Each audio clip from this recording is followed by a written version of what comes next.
मैं आत्मा शक्ति स्वरूप हूँ। आज हम नारी शक्ति कहते हैं। नारी शक्ति नहीं, आत्मा शक्ति। सिर्फ नारी शक्ति थोड़ी है, नर है या नारी है, आत्मा शक्ति है। मैं आत्मा शक्तिशाली हूँ। लेकिन आज हम शक्ति को किस में ढूंढ रहे हैं? कौन मेरा कहना मानता है, मेरा रोल क्या है, कितना लोग मुझसे डरते हैं, मुझे रिस्पेक्ट करते हैं, मतलब चाहिए। और खुद के लिए एक चाय का कप नहीं छूटता। कहते इसके बिना तो मेरा रहा नहीं जाता है, इसके बिना तो मेरा चलता नहीं। ये शक्तिशाली आत्मा है। तो हम भूल गए ना कि मैं शक्ति हूं। तो सशक्तिकरण, एम्पावरमेंट नारी का नहीं, आत्मा का। कि आत्मा एम्पावरमेंट, सोल एम्पावरमेंट, आत्मा सशक्तिकरण। आत्मा ये याद रखे कि मुझे अपनी शक्तियों को पुनः इमर्ज करना है। जब हम देवी शक्तियों को दिखाते हैं, हम सब पूजन करते हैं, उनका महिमा करते हैं, तो हम कैसा रूप दिखाते हैं? हम दिखाते हैं अष्टभुजाधारी देवी। और बैठी किस पर है? शेर पर सवार। और नीचे क्या है? असुर। ये किसका प्रतीक है? क्या ये नारी का प्रतीक है? नहीं, ये आत्मा की शक्तियों का प्रतीक है। कि आत्मा के अंदर, हर आत्मा के अंदर 8 शक्तियां हैं। क्योंकि शक्ति को कहाँ दिखाएंगे? भुजा में दिखाते हैं ना। अहंकार को कहाँ दिखाते हैं? सर में दिखाते हैं। इसलिए रावण को कैसे दिखाते हैं? 10 शीश। 10 शीश अर्थात 10 विकार। काम, क्रोध, लोभ, मोह, अहंकार, ईर्ष्या, द्वेष, आलस्य, नफरत। 10 सिर। तो रावण कोई 10 शीश वाला पुरुष नहीं था। रावण हर आत्मा के अंदर 10 विकार है। और इसी तरह वो शक्ति, वो देवी जिसको हम अष्टभुजाधारी दिखाते हैं, वो सिर्फ नारी नहीं, वो हर आत्मा की अष्ट शक्तियों का प्रतीक है। और फिर जब मैं आत्मा वो अष्ट शक्तियों को अपने अंदर इमर्ज करके हर कर्म में लेकर आती हूँ, किस आधार से? तो हर हाथ के अंदर, हर भुजा ने कोई ना कोई अस्त्र शस्त्र पकड़ के रखा हुआ है। तो क्या देवियां अस्त्र शस्त्र के साथ लड़ाई करती थी? नहीं, वो ज्ञान के अस्त्र शस्त्र हैं। कि मुझ आत्मा के पास ज्ञान, विजडम है कि मैं कौन हूं। और जब मैं आत्मा उस ज्ञान को यूज करूंगी, तो मेरे अंदर की अष्ट शक्तियां इमर्ज हो जाएंगी। और जब मेरे अंदर की अष्ट शक्तियां इमर्ज हो जाएंगी, तो मेरे अंदर के असुर खत्म हो जाएंगे। इसीलिए देवी के पांव के नीचे असुर को दिखाया जाता है। तो वो असुर कोई फिजिकल असुर नहीं, लेकिन मेरे अंदर की कमजोरियां, मेरे अंदर की गलत आदतें, मेरे अंदर के असुर के ऊपर मेरे अंदर की शक्तियां विजय प्राप्त करती हैं। तो आज के इस विशेष दिन पर अपनी अष्ट शक्तियों को इमर्ज करते हैं। हर आत्मा ने करना है, हर आत्मा ने करना है अपनी अष्ट शक्तियों को इमर्ज। तो एक थे 7 संस्कार, वो 7 गुण, और एक है अष्ट शक्तियां। सबसे पहली जो शक्ति है वो है पावर टू विड्रॉ, विस्तार को संकीर्ण करने की शक्ति। जैसे एक कछुआ होता है, जब भी कुछ डेंजर आता है, वो कछुआ अपने शेल में चला जाता है। अर्थात जब भी कोई परिस्थिति आती है, हम ज्यादातर बाहर की तरफ जाते हैं। अर्थात हम उस परिस्थिति को ठीक करना शुरू करते हैं। कछुआ बनना है, शेल के अंदर जाना है। अर्थात परिस्थिति को ठीक करने के लिए पहले खुद को परिस्थिति के प्रभाव से बचाना है। नहीं तो परिस्थिति का प्रभाव हम पर आ जाता है, हम हार जाते हैं। जैसी परिस्थिति वैसे हम बन जाते हैं। हम कहते हैं बात ही ऐसी थी, चिंता तो होनी थी, व्यवहार ही ऐसा था, गुस्सा तो आना ही था, बात ऐसी थी, डर तो लगना ही था। ये सब क्या है? ये है परिस्थिति का मुझ आत्मा पर प्रभाव।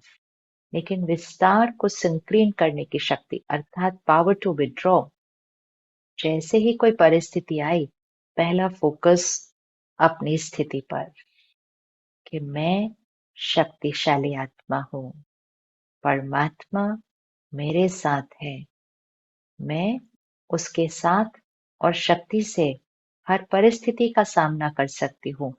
शक्तिशाली बनकर फिर परिस्थिति में आए तो पहले परिस्थिति के प्रभाव से बचेंगे और दूसरा अपनी स्थिति का प्रभाव परिस्थिति पर डालकर परिस्थिति को भी समस्या से समाधान की तरफ लेकर जाएंगे। तो पहली शक्ति है पावर टू विड्रॉ। दूसरी शक्ति है समेटने की शक्ति, पावर टू पैकअप। जैसे हम ट्रैवल करते हैं तो हमें पता होता है ना कि हम कितना लगेज अपने साथ लेकर जा रहे हैं और हम उस लगेज के वेट के अनुसार ही चीजें रखते हैं। कौन सी चीजें जरूरी हैं, कौन सी चीजों के बिना जाया जा सकता है। Power to pack up.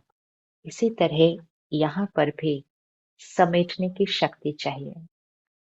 सारा दिन में बहुत सारी बातें होती हैं, लेकिन बातें तो बाहर होती हैं, परिस्थितियां।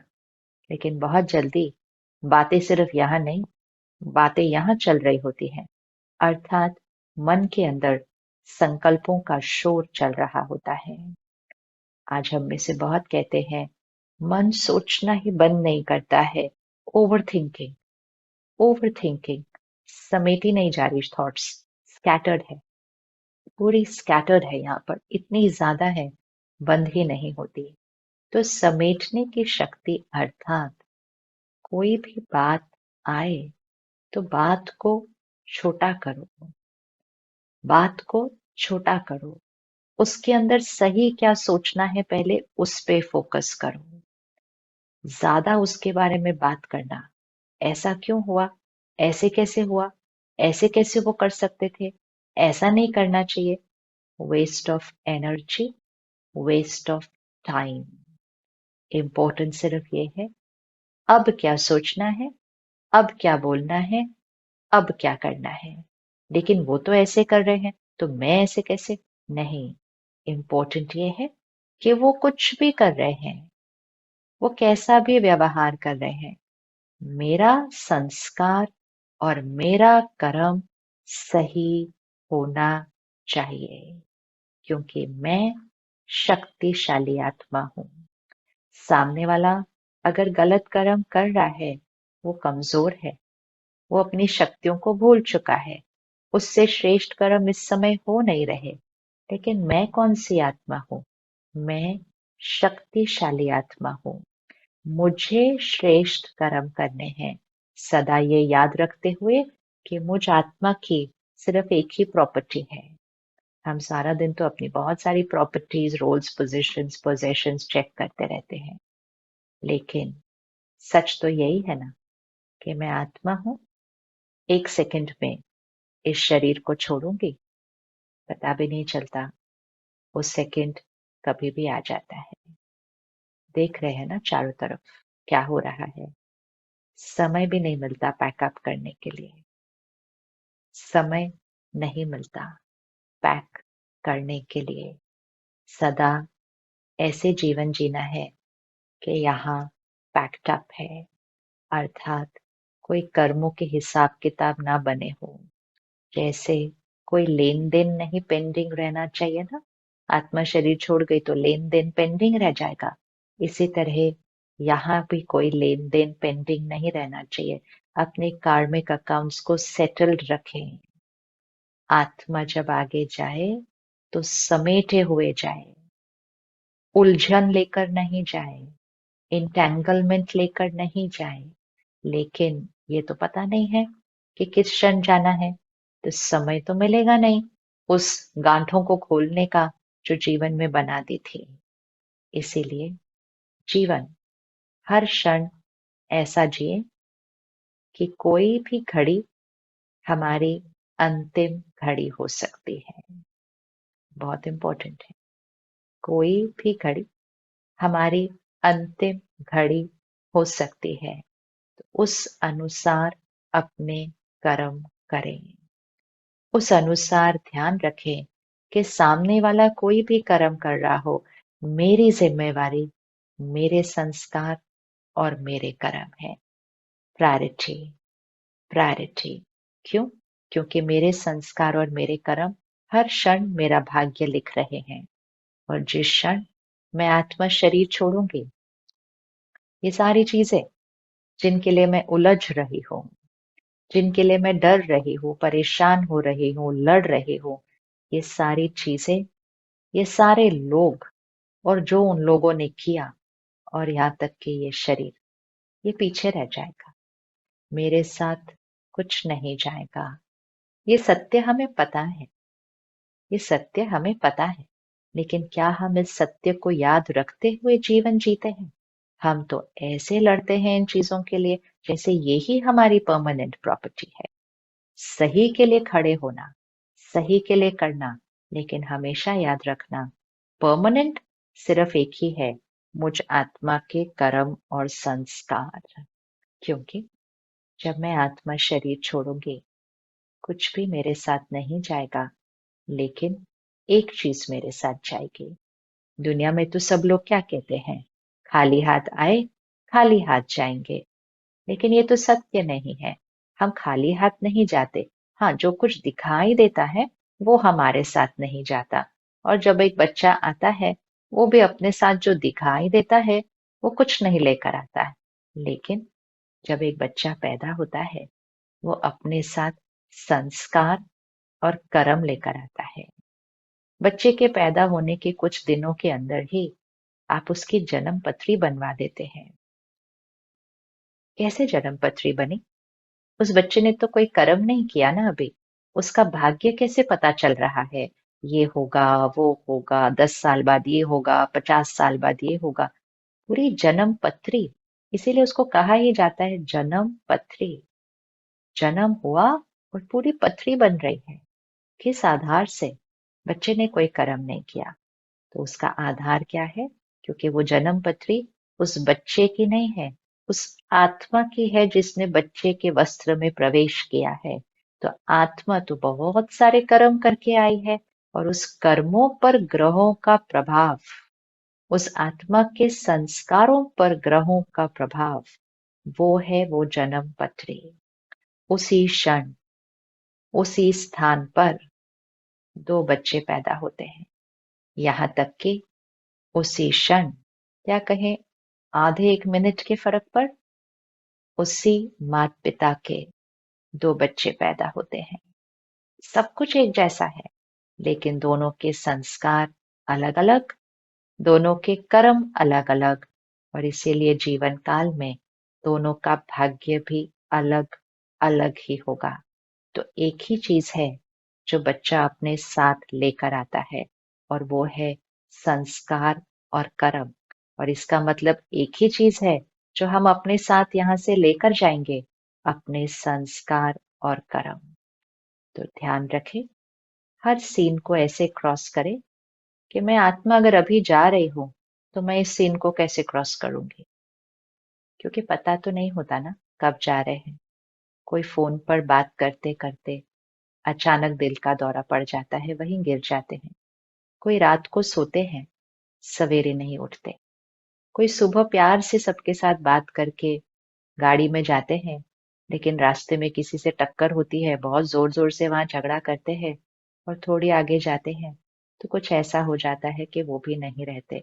अचानक, अचानक, अचानक, अचानक हम इस शरीर को छोड़ सकते हैं। उससे पहले हमने कौन सी गांठें बांध ली? ये गांठें हमारे साथ जाएंगी। और इसीलिए जब बच्चे की जन्म पत्री बनती है, तो बहुत सारी बातें तो बहुत अच्छी होती हैं, लेकिन क्या कहते हैं? कहते लेकिन इस एज में ये थोड़ा सा भारी है। लेकिन ये सब भारी जो आता है वो क्यों आता है? क्योंकि हम भारी अपने साथ कुछ लेकर आए थे। समेटने की शक्ति, अर्थात travel light. Travel light, live light. बातों में उलझे नहीं, छोटी छोटी बातों को बड़ा नहीं, बड़े से बड़ी बातों को बिल्कुल छोटा बना दे। क्योंकि यहाँ ज्यादा सामान पूरा नहीं रखना। बहुत छोटी छोटी छोटी छोटी, एकदम लाइट, प्योर चीजों को यहाँ रखना है। और जीवन की हर घड़ी को उसी तरह क्रॉस करें, याद रखते हुए कि मेरी कोई भी घड़ी मेरी अंतिम घड़ी है। तो हर घड़ी को अंतिम घड़ी, इसका मतलब ये नहीं है कि हम सारा दिन सोच रहे हैं ओहो मेरी मृत्यु कभी भी हो जाएगी, ना ना, ये सोचना नहीं पड़ता। लेकिन ये याद रखना पड़ता है कि हमेशा कर्म ऐसा हो कि यहाँ पर सही कर्म रिकॉर्ड हो, और मैं आत्मा जब शरीर छोड़ू तो मेरी जो पूंजी है, मेरी जो प्रॉपर्टी है, जो मैं अपने साथ लेकर जाऊंगी, वो होंगे मेरे संस्कार और मेरे कर्म। सो पहले है पावर टू विड्रॉ, विस्तार को संकीर्ण करने की शक्ति। दूसरी है पावर टू पैकअप, समेटने की शक्ति। तीसरी है पावर टू एक्सेप्ट, या कहें पावर टू एडजस्ट। एडजस्ट बहुत सहज है, किसी को स्वीकार करना, वो जो हैं जैसे हैं वैसे उनको स्वीकार करना, ये करना बहुत सहज हो जाता है जब हमें याद रहता है कि सामने वाला, मेरा पति, मेरी पत्नी, मेरा बच्चा, मेरा माता पिता, ये सिर्फ एक रोल है। वो कौन है? वो आत्मा है, सोल है। अनेक जन्म की यात्रा पर आते आते बहुत सारे संस्कार लेकर आए हैं। वो मेरे जैसे नहीं हो सकते हैं, ना मैं उनके जैसे हो सकती हूँ। मैं और वो अलग अलग हैं, कोई भी गलत नहीं है। हाँ, हमें कभी किसी के अंदर कोई संस्कार दिखाई देंगे जो सही नहीं है, लेकिन एक्सेप्टेंस मतलब याद रखना कि ये संस्कार इस आत्मा के इस लंबी यात्रा पर कभी ना कभी बना है। अब हम उनको अगर बार बार सोचेंगे ये गलत है, ये गलत है, ये गलत है, तो वो संस्कार और पक्का होता जाएगा। एक्सेप्टेंस अर्थात आई अंडरस्टैंड यू, मैं आत्मा आपको समझती हूँ, आई एक्सेप्ट यू, मैं आपको स्वीकार करती हूँ। स्वीकार अर्थात ये नहीं कि वो संस्कार रहे, स्वीकार अर्थात मेरे अंदर आपके प्रति कोई जजमेंटल क्रिटिकल थिंकिंग नहीं चलती, और वो रिस्पेक्ट है। मेरे से आपको सिर्फ और सिर्फ प्योर और पावरफुल वाइब्रेशंस मिलती है, और ये वाइब्रेशन दूसरे को भी संस्कार परिवर्तन करने की शक्ति दे देती है। लेकिन जब हम उनकी गलतियों पर ही बार बार सोचते हैं और बोलते हैं, तो उनका वो कमजोर संस्कार और पक्का हो जाता है। So the power to empower, खुद शक्तिशाली बनकर दूसरों को भी सशक्त करना, शक्तिशाली बनाना। क्योंकि याद रहे, हर आत्मा के पास वो पांचवा फोल्डर है जिसमें वो 7 संस्कार हैं। हम तो आत्मा के ऊपर लगे हुए दाग को देख रहे हैं, लेकिन आत्मा का ओरिजिनल कलर प्योरिटी है। तो वो 7 संस्कार हर आत्मा के पास हैं। ये याद रखने से एक्सपेक्टेशन नहीं, एक्सेप्टेंस हमारा मूल संस्कार बन जाता है। तो तीसरा है पावर टू एक्सेप्ट। चौथा है पावर टू टॉलरेट, सहन करने की शक्ति। जब एक्सेप्ट कर लिया, समझ गए कि उनका संस्कार अलग है और उनको मुझे शक्तिशाली बनाना है, सिर्फ खुद शक्तिशाली रहकर, तो सहन करना तो एक्चुअली पड़ता ही नहीं है, वो ऑटोमेटिकली वो शक्ति आ जाती है। सहन करना अर्थात ये नहीं मैं बहुत सहन करती हूँ, मैं बहुत सहन करती हूँ। सहन करना उसको नहीं कहते, टॉलरेट करना उसको नहीं कहते कि बाहर से चुप रहे और अंदर बहुत टॉलरेट कर रहे हैं, सहन कर रहे हैं। तो अंदर तो दर्द है ना, उसको सहन करने की शक्ति नहीं कहते।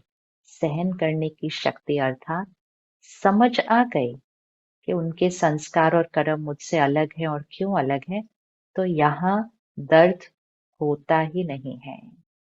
यहाँ दर्द होता ही नहीं है, बिल्कुल दर्द नहीं होगा। मतलब मैंने टॉलरेट कर लिया। जैसे हमारे शरीर को कोई चीज चुभती है, कोई लगती है, कोई तो बहुत जोर से चीखता है और कोई बिल्कुल आराम से, उसको कुछ नहीं होता। तो डॉक्टर क्या कहता है? आपका पेन टॉलरेंस लेवल हाई है, इनका पेन टॉलरेंस लेवल कम है।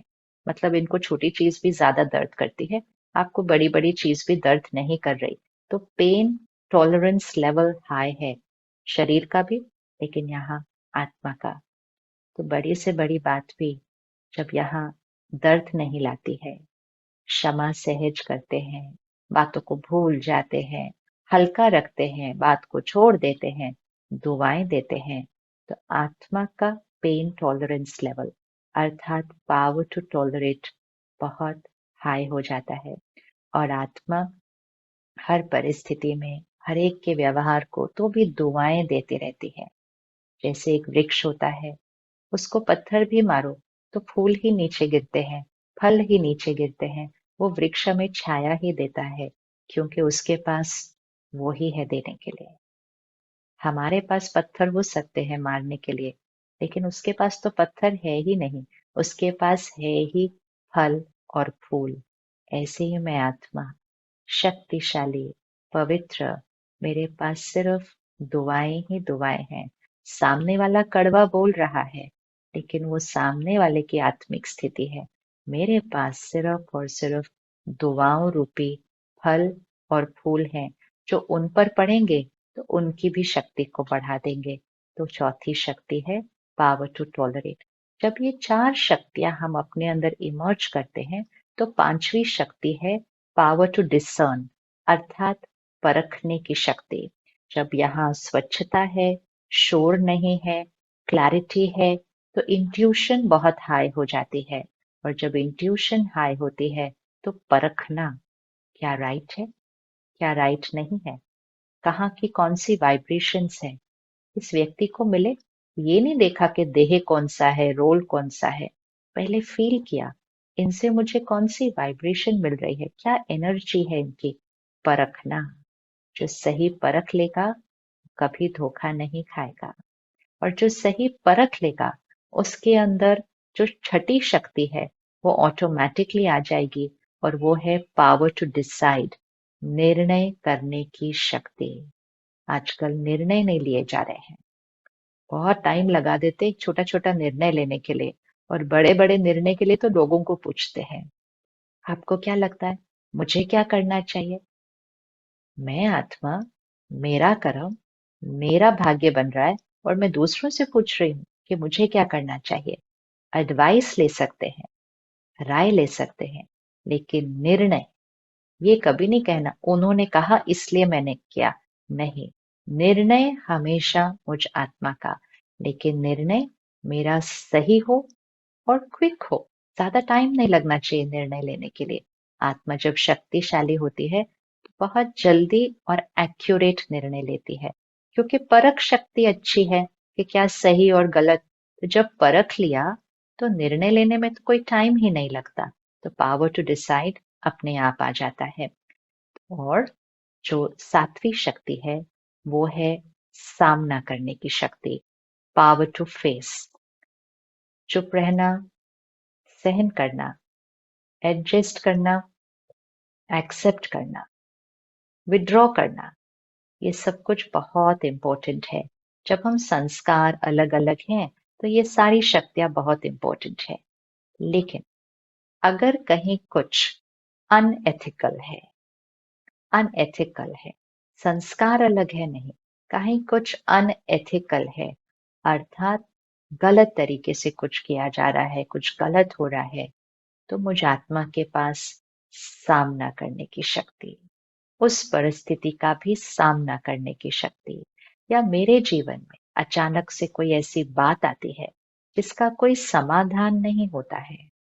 जैसे किसी के घर में अचानक कोई परिवार का सदस्य अपना देह त्याग करते, ये एक बहुत बड़ी परिस्थिति है जो घर पर आती है।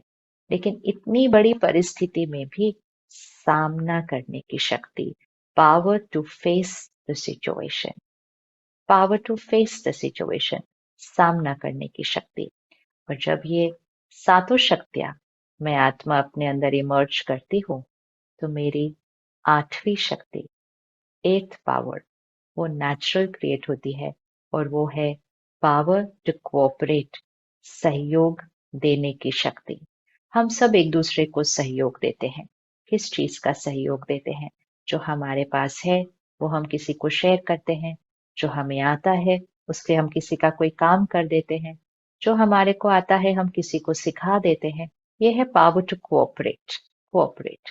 लेकिन इस समय जिस कोऑपरेशन की पूरी सृष्टि को जरूरत है, इस समय जिस सहयोग की हर आत्मा को जरूरत है, वो है हर एक को शांति चाहिए, हर एक को सुख चाहिए, हर एक को प्यार चाहिए और हर एक को शक्ति चाहिए, क्योंकि उस चीज की ही कमी आई हुई है।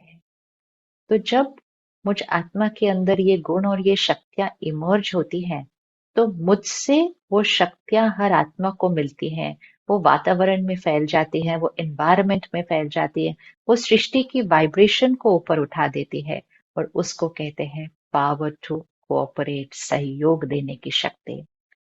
आज से जब आप किसी भी परिस्थिति में शोर मचाने की बजाय, गुस्सा करने की बजाय चुप रहकर प्यार से बात करके सम्मान से जवाब देते हैं, तो आप सिर्फ खुद को शांति और सुख नहीं दे रहे, आप वातावरण में उस शांति और सुख के वाइब्रेशन फैला रहे हैं, आप सृष्टि पर उसकी वाइब्रेशन फैला रहे हैं। इसलिए ये जो कलयुगी पहाड़ है, ये एक एक की उंगली से ही उठेगा। तो एक एक की उंगली का सहयोग, और क्या सहयोग? सिर्फ स्व परिवर्तन। तो जब हम स्व परिवर्तन, सेल्फ चेंज क्रिएट करते हैं, तो हम कोऑपरेट कर रहे हैं, हम अपना योगदान दे रहे हैं, हम कंट्रीब्यूट कर रहे हैं वर्ल्ड चेंज, विश्व परिवर्तन के लिए। Because when I change, the world changes. जब मैं बदलूंगी तो दुनिया बदलेगी। तो हमारा सहयोग, आज दुनिया कह रही है कि दुनिया को बदलने की जरूरत है, लेकिन सिर्फ चाहने से ही तो नहीं दुनिया बदलेगी ना, हमारे कुछ करने से दुनिया बदलेगी। तो हर आत्मा को सहयोग देना है विश्व परिवर्तन का। तो ये नर और नारी नहीं, ये हर आत्मा की कहानी है कि हर आत्मा को शक्तिशाली बनकर अपनी अष्ट शक्तियों को इमर्ज करके, पावर टू विड्रॉ, विस्तार को संकीर्ण करने की शक्ति, दूसरा समेटने की शक्ति, पावर टू पैक अप। आज याद रखना, बातों को बड़ा मत करना, बड़ी बड़ी बात को छोटा करना, बात करने के तरीके में और फिर धीरे धीरे सोचने के तरीके में। तीसरा, power to accept, power to adjust, मतलब स्वीकार करना हर एक के संस्कार को। चौथा, पावर टू टॉलरेट, सहन, दर्द होगा ही नहीं तो टॉलरेंस लेवल हाई हो गई। पांचवा, परखने की शक्ति, पावर टू डिसर्न, सही और गलत क्या है, कौन सा कर्म सही है, कौन सा नहीं है। और पावर टू डिसाइड, निर्णय करने की शक्ति, और जिस परिस्थिति में जरूरत पड़े तो पावर टू फेस, सामना करने की शक्ति। और जब ये सातों शक्तियां इमर्ज हुई, तो मैं आत्मा विश्व परिवर्तन में, इस दुनिया को कलयुग से सतयुग बनाने में मैं अपना सहयोग, अपना कंट्रीब्यूशन, अपना योगदान दे रही हूँ। क्योंकि संस्कार से ही संसार बनता है। आज हम सब संसार को बदलना चाहते हैं, और हम बाहर बड़ी मेहनत कर रहे हैं, बहुत मेहनत कर रहे हैं बाहर संसार को बदलने की। लेकिन जितनी हम मेहनत करते जा रहे हैं, संसार तो दूसरे ही डायरेक्शन में जा रहा है, क्योंकि हम बाहर मेहनत कर रहे हैं। इक्वेशन क्या है? इक्वेशन ये नहीं है कि संसार से संस्कार बनता है, इक्वेशन है संस्कार से संसार। तो अपने संस्कारों को परिवर्तन करें, अपने संस्कारों को कलयुगी संस्कारों से, काम, क्रोध, लोभ, मोह, अहंकार, इन संस्कारों से पवित्र, सत्युगी संस्कार, पवित्रता, सुख, शांति, प्यार, आनंद, ज्ञान, इन संस्कारों को इमर्ज करें। तो जब संस्कारों को कलयुगी से सत्युगी बनाएंगे, तो संसार भी कलयुग से सत्युग बन जाएगा। और इसके लिए सिर्फ एक ही चाहिए, ईगो को खत्म करना है। और ईगो को खत्म करने के लिए बस एक ही स्मृति चाहिए कि शरीर को चलाने वाली शक्ति मैं आत्मा हूँ, और हरेक जिनके साथ मैं बात करती हूँ, काम करती हूँ, रहती हूँ, वो हरेक आत्मा है। हम एक बराबर हैं, हम एक बराबर हैं। तो सारा दिन में अलग अलग लोगों से मिलते हैं, अलग अलग लोगों के साथ काम करते हैं, रोल के साथ नहीं, सोल के साथ बात करना। तो हमेशा इक्वलिटी, अनकंडीशनल रिस्पेक्ट, ये नेचुरल आ जाएगा। ये नहीं कि मैं तो इससे बड़ा हूँ, ये छोटा है, मैं ऊंच हूँ, ये नीच। नहीं, हम इक्वल हैं, हम सेम हैं। तो रोल कनेक्शन नहीं, सोल टू सोल कनेक्शन, आत्मा का आत्मा से कनेक्शन, और वो संस्कार देही अभिमानी स्थिति, सोल कॉन्शियसनेस से वो इमर्ज होंगे, और हमारा संसार पुनः पुनः वो सत्युगी संसार जिसकी सब इंतजार कर रहे हैं कि when will the new world कम, दुनिया कब परिवर्तन होगी। तो वो सत्युगी संसार हमारे सत्युगी संस्कारों से आएगा। तो पुनः आज के दिन की बहुत बहुत मुबारक। सिर्फ दिन मनाना नहीं है, लेकिन दिन को स्मृति में रखते हुए हर दिन उन अष्ट शक्तियों को, 7 संस्कारों को इमर्ज कर हर कर्म में लाना है। और इसके लिए स्पिरिचुअल स्टडी और मेडिटेशन, क्योंकि स्पिरिचुअल स्टडी हमें रोज ये याद दिलाती है कि मैं आत्मा हूँ, और मैं कौन सी आत्मा हूँ। तो वो रोज शक्तियां रिवाइज होकर वो शक्तियां हमारे हर कर्म में आती है। बहुत बहुत शुक्रिया। ओम शांति।